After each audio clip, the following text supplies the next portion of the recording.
Hi guys! Good afternoon. Ayan.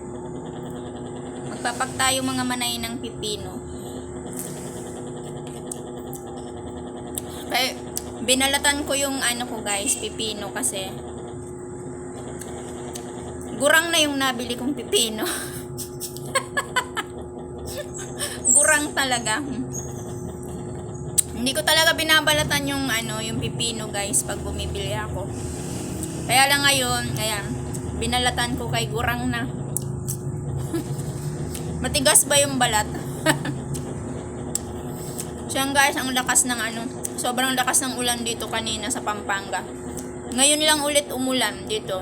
Ilang buwan na, maambon-ambon lang. Tapos ngayon lang umulan ng parang todo. Todo ba?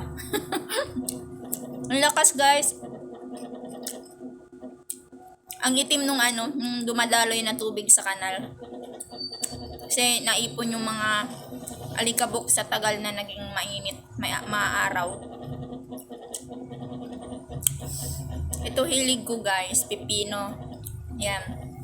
Sa isang linggo, yan, pinipilit ko talagang makakain ng pipino kahit isang piraso or 2 piraso.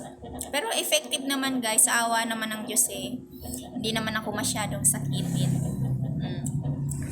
So yan guys, kinumusta ko lang kayo. Ingat kayo lagi. Yan. Maraming salamat sa always na suporta nyo sa aking mga video kahit na maliit na content creator lang tayo, ako.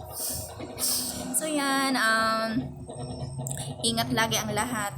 Aray, nabilan na ko guys, nabilaukan ko.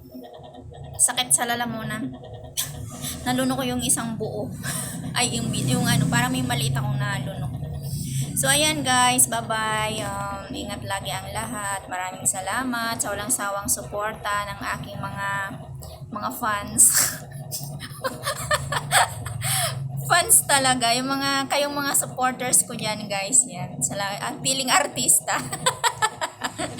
Bye-bye! Ingat ang lahat. God bless us all. Kanina pa ako nagbababay. Hindi ko naman pinapatay. So, totoo na to. Bye-bye! Ingat!